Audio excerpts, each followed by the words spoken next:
আজকে এখানে আসিনি, যখন পলিটিক্সের ময়দানে অবতীর্ণ হয়েছি, গোটা রাজ্যের 294টা সিট আমরা কোন কোন দলের সঙ্গে জোট হবে আগামী দিন অপেক্ষা করুন।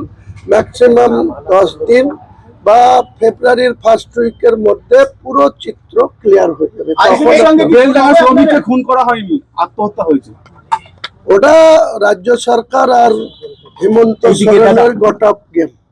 শোনেন, একটা মানুষ 10 দিন আগে তার বাড়ি থেকে তার বাচ্চা মেয়েকে রেখে সেখানে সে হকারি করতে গেছে, তাকে মেরে টাঙিয়ে দিয়ে তার পুলিশ এরকম আমাদের বাংলার পুলিশও এসব করে, মেডিকেলের সার্জন যারা ওই মানে করে পোস্টমর্টম করে, তারাও এসব নাটক আমাদের জানা আছে। আর এটা কিভাবে সেই ফ্যামিলিকে এখন মানুষের কাছে মুখ পাচ্ছে না, মুসলিম সমাজের মানুষ যেখানে পরিযায়ী শ্রমিক যাচ্ছে, কোথাও উড়িষ্যায় জুয়েল রানা খুন হয়ে তার বডি আসছে, কখনো আলাউদ্দিন খুন হয়ে বডি আসছে, কখনো আনিসুর রহমান সে বিহারের হাজিপুরে মার খেয়ে এখনো বিছানাগত হয়ে আছে। আর এসব নাটক করবে, এসব জবাব আগামী 26। এই নিয়ে তো একটা ব্যাপক তুলকালাম হলো এলাকায়, সেখানে ভাঙচুর হলো।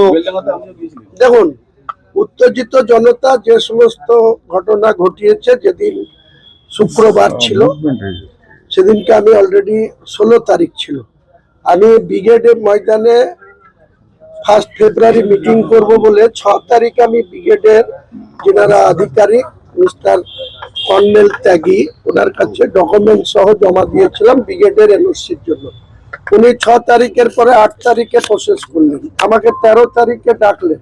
13 তারিখে একটা চিঠি ধরানো হলো, সেই চিঠিতে বলা হলো 16 তারিখে বেলা 1টায় আসতে। আমি 16 তারিখে সকালবেলায় আমার বাড়ি থেকে 7টার সময় রওনা দিয়ে আমি কলকাতায় ঢুকে নামাজ পড়ে জুম্মার তারপরে ত্যাগী সাহেবের কাছে গেছিলাম। উনি 1.5 ঘন্টা পরে আমাকে জবাব দিলেন যে মাঠ দিতে পারছি না, ফেব্রুয়ারি থেকে 20 মার্চ পর্যন্ত কোনো রাজনৈতিক দলকে মাঠ দেওয়া হবে না, মাঠটা আপনি শহীদ মিনারে করুন। আমি বললাম আমার 10 লক্ষ লোকের প্রোগ্রাম হবে, আমি শহীদ মিনারে তো 25,000-এর অ্যাকোমোডেশন কি করে করব। তাই সেই মিটিংটা তখন যখন আসছিলাম রাস্তায়, যখন জাগুলিয়াতে আসি, তখন আমার কাছে খবর আসলো যে আলাউদ্দিনের ডেড বডি এসছে, আমরা রাস্তা অবরোধ করবো। আমি নিষেধ করেছিলাম যে হটকারি করো না, NH এর মতো রাস্তা তোমরা অবরোধ করো না, তোমরা দুপুরবেলায় জানাজা করে মাটি দিয়ে দাও, আমি সন্ধ্যার মধ্যে তোমাদের বাড়িতে আসবো, এসে বেলডাঙ্গা প্রশাসনের সঙ্গে এসপির সঙ্গে কথা বলবো। কিন্তু ওনারা হটকারি করে অবরোধ করেছিল, 7 ঘন্টা অবরোধ ছিল, সেখানে কোনো অপ্রীতিকর ঘটনা ঘটেনি, শুধু সাধারণ মানুষের যাতায়াতের অসুবিধা হয়েছে। জানেন, একটা NH হাই রোড, সেই রোড যদি 7 ঘন্টা অবরোধ থাকে, রেল অবরোধ থাকে, সেটা অনেক মানুষের ক্ষতি হয়, আমরা এগুলা করি না। পরের দিন হঠাৎ করে আবার ওই আনিসুর রহমান হাজিপুরে মার খেয়ে সে বেলডাঙ্গা হসপিটালে ভর্তি, ওকে রেফার করেছে বহরমপুর মেডিকেল কলেজে। কে বা কাহারা গুজব ছড়িয়ে দিল যে আনিসুর রহমানও মারা গেছে। আমি তখন বেলডাঙ্গায় আমার পার্টি অফিসে প্রেজেন্ট, বেলা 11টা বাজে আমি প্রেজেন্ট ছিলাম। ডোমকলে সেদিন আমার সভা ছিল বেলা 2টোয়, আর আমাদের তৃণমূলের যুবরাজের জেনারেল সেক্রেটারি MP তিনার সভা ছিল বহরমপুরে।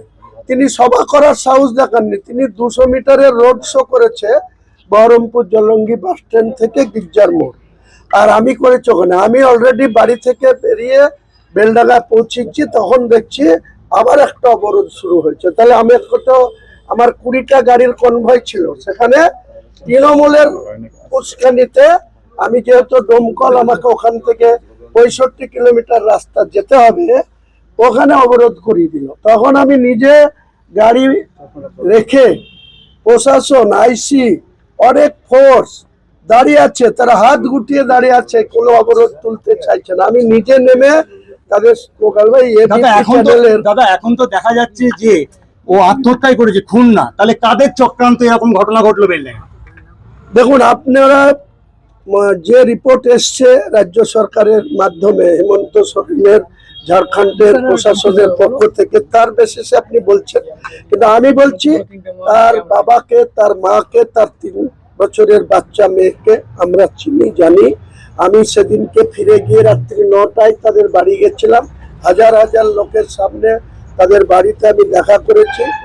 আমি বলছি নিশ্চিত যে আলাউদ্দিন খুন হয়েছে। তার কাগজ কলমে যতই তাকে চালানো হোক যে তিনি সুসাইড করেছে, এমন কিছু ঘটনা তার বাড়িতে নেই।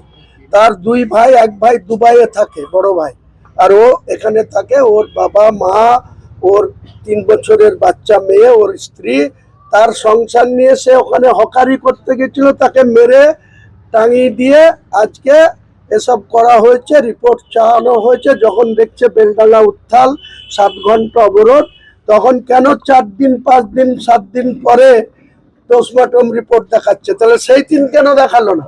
সেই দিন কেন রাজ্য সরকার, যখন অভিষেক বন্দ্যোপাধ্যায়ের হেলিকপ্টার প্রয়োজন হয় তখন হিমন্ত সোরেনের হেলিকপ্টার নিয়ে তিনি বাংলার সভা করে বেড়ায়, আর যখন বেলডাঙ্গা 7 ঘন্টা অবরোধ হচ্ছে তাহলে বাংলার মুখ্যমন্ত্রী বা পুলিশের ডিজিপি কেন ঝাড়খণ্ডের ডিজিপির সঙ্গে কথা বলে সেই দিন সামনে আনলো না? যেটা সুসাইড কেস, এটা কোনো রকম মার্ডার না, তাহলে তো এত কিছু ঘটতো না। এসব আমরা বুঝি। তাহলে কেন করলো এই সরকার?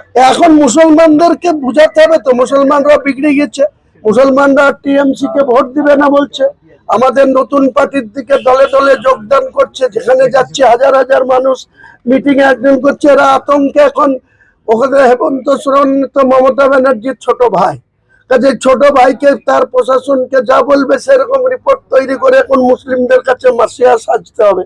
এতদিন 11-14 বছর মিথ্যাচার করে এসছে, একই লাইনে খেলছে, খেলতে দিন না। দাদা, আপনার দলের কর্মীরা বলছে আপনি এবার মুখ্যমন্ত্রীর বিরুদ্ধেই ভোটে দাঁড়াবেন, আপনি কি বলছেন?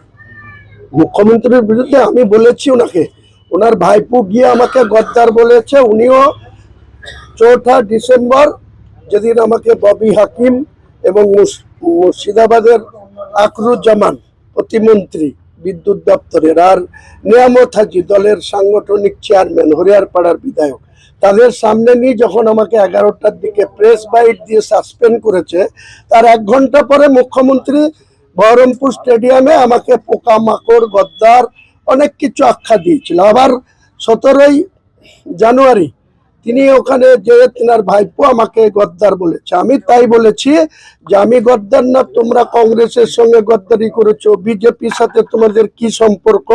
তোমাদের হিম্মত থাকলে বেলডাঙ্গার রেজিনগর 70 রেজিনগরে আমি কন্টেস্ট করব, 71 বেলডাঙ্গাতেও করব। পিসি ভাইপো, তোমরা শুভেন্দুর কাছে 1956 ভোটে হেরেছ নন্দীগ্রামে। আপনাদের যদি ক্ষমতা থাকে, সাংগঠনিক শক্তি থাকে, এত যদি হিম্মত থাকে, তাহলে পিসি দাঁড়াক 70 রেজিনগরে আর ভাইপো দাঁড়াক 71 বেলডাঙ্গায়। দুজনকে যদি 30,000 করে ভোটে না হারাতে পারে তাহলে পলিটিক্স থেকে সরে দাদা, বসিরহাট নিয়ে কি ভাবছেন? বসিরহাট নিয়ে, বসিরহাটেও পারতে হবে। বসিরহাট লোকসভার আন্ডারে যত বিধানসভা আছে আমাদের দলের কোনো প্রোগ্রাম, কর্মসূচি আছে? কর্মসূচি আছে বারাসাতে একটা হলে, ওখানে রবীন্দ্র ভবনে করবো। এরপরে এখান থেকে ওনার সাথে হলো, সাক্ষাৎ হলো, আলোচনা হলো। আমাদের ভিডিও ভালো লাগলে লাইক এবং শেয়ার করুন। কমেন্ট সেকশনে গিয়ে জানান আপনাদের মতামত। আরও ভিডিও পেতে আমাদের চ্যানেল সাবস্ক্রাইব করুন এবং প্রতি মুহূর্তে খবরের আপডেট পেতে প্রেস করুন বেল আইকন।